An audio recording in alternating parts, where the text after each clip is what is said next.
সারাদিন রোজা রেখে ইফতারির আয়োজন করতে বেশ ভালো লাগে, তবে কেমন জানি মাঝে মাঝে শরীরটা ক্লান্ত দেখা দেয়।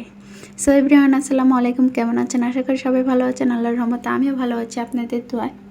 দেখেন আজকে কী ইফতারি বানাবো, প্রত্যেকটা ইফতারি আপনাদের সাথে শেয়ার করব।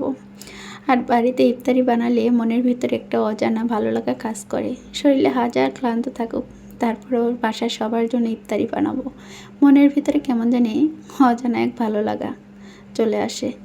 তো দেখেন আজকে কি ইফতারি বানালাম। ফার্স্টে পেঁয়াজও ভাজতে শুরু করে দিয়েছি, আর বুটও ভেজে নিয়েছি, কিন্তু ওটা দেখানো হয়নি। যাই হোক, ফার্স্টে পেঁয়াজও ভেজে নিলাম। পেঁয়াজুতে আমার পেঁয়াজের পরিমাণটা একটু বেশি থাকে, কারণ বছরে একবার ইফতারি খাবো, আর সেই জিনিসে যদি একটু অর্গানিকভাবে ভালো লাগা, যদি স্পেশাল কিছু না থাকে তাহলে কি করে হয় বলেন। আর বাড়িতে ইফতারি, বাড়ির সবার জন্য ইফতারি বানাতে আমার কিন্তু বেশ ভালো লাগে। তবে বাড়ির সবার জন্য বলতে ভুল বললাম।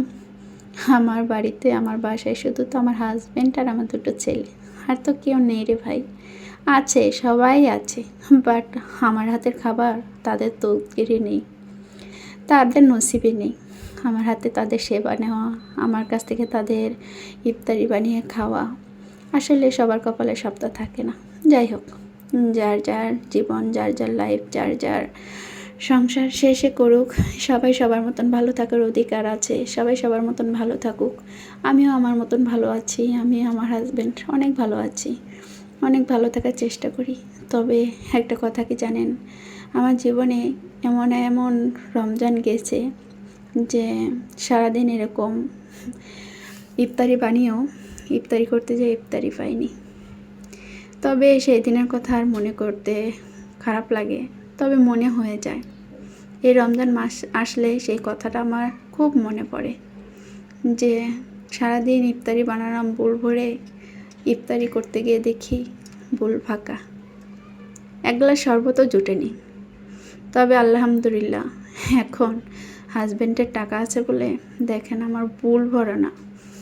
আমার ঘরে এরকম 10 জন 20 জনের ইফতারি অনায়াসে আমি বানিয়ে রাখি। তবে এটা আপনারা যেমনভাবে নেবেন সেইভাবেই নিতে পারেন।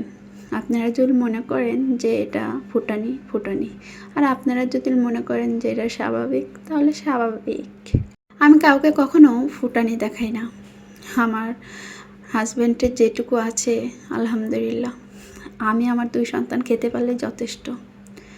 আসলে সবাই যদি সবার হাজব্যান্ডের চিন্তা করে, সবাই যদি সবার হাজব্যান্ডের ফুটানি দেখায়, আমি দেখাইলে দোষ কি? আমিও দেখাই, তবে সবার জন্য না, কিছু লোকের জন্য। তো আপনাদের সাথে দেখেন কিছু কথা বলতে বলতে আমার অনেক কিছু ভাজাও হয়ে গেল। আর আজকে আমার ছেলের জন্য একটু বুরিন্দিয়াও করে নেব, কারণ আমরা ঝাল ঝাল খাবার খাই, সে তো আর ঝাল ঝাল খাবার খেতে পারে না। আর বুরিন্দাটা হলে মুড়ি মাখানে কিন্তু বেশ মজা হয়। দেখেন আজকের আইটেম কি আছে, এই যে সব কিছুই দেখালাম। আর আজকের আইটেমের মধ্যে স্পেশাল আইটেম